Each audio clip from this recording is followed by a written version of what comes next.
We don't watch that many videos from like conservative commentators anymore.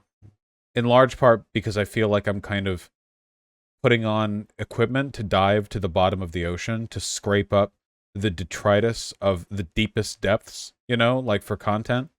Also, they take so long to make so many bad arguments. I'd rather just talk to them directly.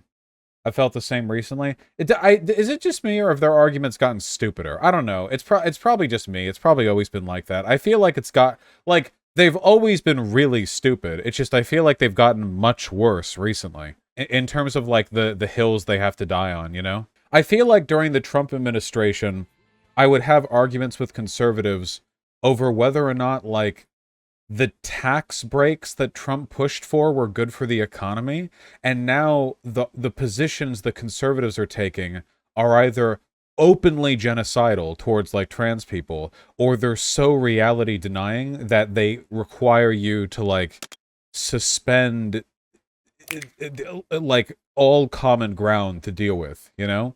Their positions have gotten a lot simpler and a lot more direct. So it's not so much like, you know, oh yeah, we can make America better because let's talk about like the effect of immigration on this or that. Like it's not even like a utilitarian thing anymore. Now it's like this complete rejection of reality. I feel like conspiracism has always been a big part of conservative arguments, but now it's the only conservative argument, you know? Like, there's not even room for different perspectives anymore. In order to be a conservative, you have to believe things that you have to suspend like your faculties of reason to like agree with. There's not even like a plausible, because remember back when I started my channel, I had arguments with conservatives, and we'd have like econ arguments about whether or not like a given policy would be good or bad. We do research on immigration. I don't have to do research anymore. You know why? None of the arguments are about empiricism anymore. None of the arguments that are being made by conservatives are predicated on an understanding of the material world. There's no longer any policy to look into. They're untethered. They're unchained. It's entirely just the narrative of conspiracism, which makes me feel quite lazy looking over it, because now like they'll put out a 23-minute video and I'll just look at it and I'll go, okay, well, that's just factually wrong. And then I'll unpause, and then I'll pause 3 seconds later and I'll say, well, that's just factually wrong. Because what else am I supposed to say? Like, really, right? The Nazi debates feel like shit the GOP says nowadays, too. Yeah, there's very little difference between debating alt-righters like 3 years ago and like debating conservatives nowadays. Did you see Marjorie Taylor Greene basically say, I don't care about monkeypox because it's the gays dying? Well, yeah, that's like, I mean, that's basically the argument, right? Gotta start debating them on how they get their info. They don't, there's no point. There's no point. This is why a lot of my content lately has trended towards we need mass arrests and you need to buy guns. Because we've really like gotten beyond the point where there's any like wedge that you can get them on. Once you adopt full anti-empiricism, there's not really a way to bring people over reliably. There's not really like a point you can convince people on, and they'll go like, oh, okay, I'll like, you know, can move over. They begin to believe the things they believe on a principle level. It's not about whether or not it'll serve a greater purpose, or like some utility will be served by you know, maybe maybe they're not for banning immigration on its own, but they are in favor of like the positive effects that it has in the economy. Allegedly, right? There aren't, but you know, they imagine there are.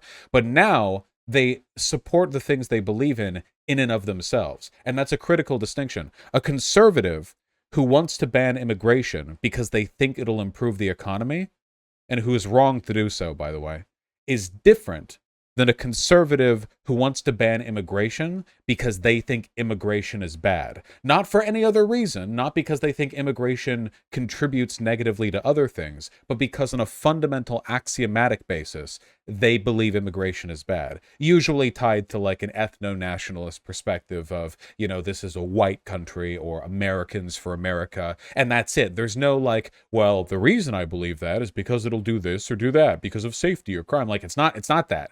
Sometimes they'll make those arguments as a way of like fronting legitimacy, but oftentimes it is just as simple as like this tautological, like axiomatic, like, yeah, this is good because it's good. Immigration is bad because it's bad, and that's it. And once people are at that point, what do? Well, you do mass arrest and you buy guns. There's not really a way. You can't free marketplace of ideas your way out of that past a point outside of hoping all these people hit their head and suffer the exact right kind of brain damage that'll fix whatever's wrong with them. You just kind of have to hope that the powers that be organize things in such a way that we don't completely fucking lose our democracy. Like Hinkle and Haas? Oh yeah, they're in that camp too. Do you think politics will ever return to some semblance of normalcy? Oh sure, yeah. I mean, eventually there are cycles. There are times of activity and times not of activity for sure. I don't know how long it's gonna take though. I feel like I've heard you explain this in the past. I have. I rarely say something only once as a live streamer. Vaush, I think you might be essentializing conservatives a bit. At least that's the impression I'm getting. Nope. Has nothing to do with essentialism. It is politically imposed brain damage. Any individual potentially can be moved out of this, but it becomes harder and harder to move them out of these patterns of thought or patterns of non-thought, depending on how far down the road they are. Essentialism would be me arguing that there is a fundamental genetic thing that makes people like this, and that it can't be changed. But I don't believe that. Oh yeah, of course. Very baby-brained. And of course, there is evidence that conservatives tend to be more brain damaged. I'm being only a little facetious there. It's not exactly a secret that conservatives have lower IQ, but that's not even the thing that I care about, Having low IQ, for whatever that means, doesn't make you a bad person. However, there is also evidence that conservatives tend to have extremely strong fear and disgust responses relative to liberals. They're baby-brained. Essentially, they operate on a much more intuitive, physiological, distrustful, baby brain. That just their emotions are strong. They get scared easily. They have the political equivalent of leaded gasoline pumped directly into their brain. It's very bad. It's not good. Hopefully, funny rhetorician. Hopefully.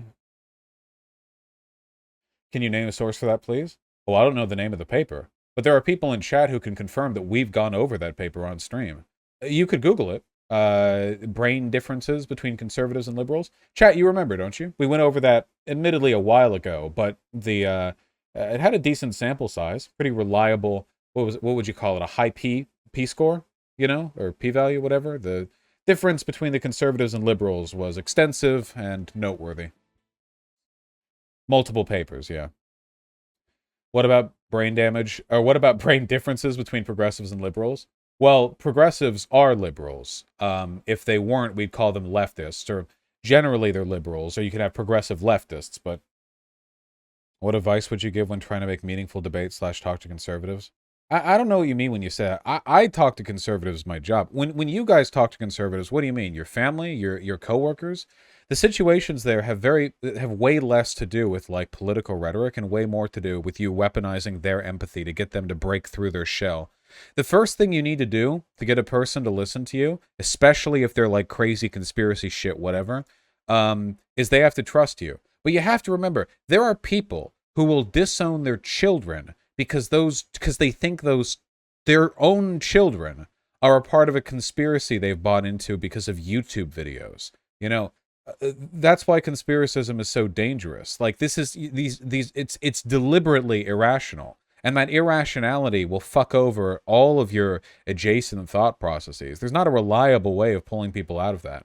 That's why I generally advocate for the social disempowerment, People will buy into conspiracism if it gives them a meaning, an understanding in their life. If there's something something in their life that they intuitively can't explain, they need something to give them narrative purpose. You need to give them a better narrative purpose, class warfare or whatever. And you also, for people who are already brain damaged by the worst trends of conspiracism, you just need to socially disempower them. We live in a democracy. If political parties that are anti-democratic are suppressed, I don't care. I think that's based in red pill. Fuck yeah. We live in a free society, nominally at least. But you know who I don't think should be free? Rapists. Am I a hypocrite? No. I've simply found the necessary caveat for a free society. If you want society to be free, rapists shouldn't be. Doesn't take much brain thinking. If you want a democracy to remain free, you shouldn't have anti-democratic parties allowed to run. I don't think that's a hypocrisy. It seems like a pretty straightforward argument to me. How would you define anti-democratic? You know, it's a blurry line. All I know is that Republicans are way the fuck past it, you know? There's no easy line to draw on anything, you know? Vaush himself will determine who is and is not democratic. True. Can you support the Electoral College and be democratic? Sure. I mean, you could be retarded and be democratic, you know? Big tent. The Electoral College is, however, an undemocratic institution. So that would be a caveat. That would be you know, a deviation from your otherwise democratic tendencies. How do you argue against people who say the economy will crash if the tax load on the rich / mega is on the rich instead of the working class? Ask for a source. Like any proof at all that the economy does worse when taxes are raised on the wealthy? And then tell them good luck because they'll need it. This sounds dangerously close to persecution based on ideology. All you have to do is act on that ideology, and then you're being persecuted based on that ideology.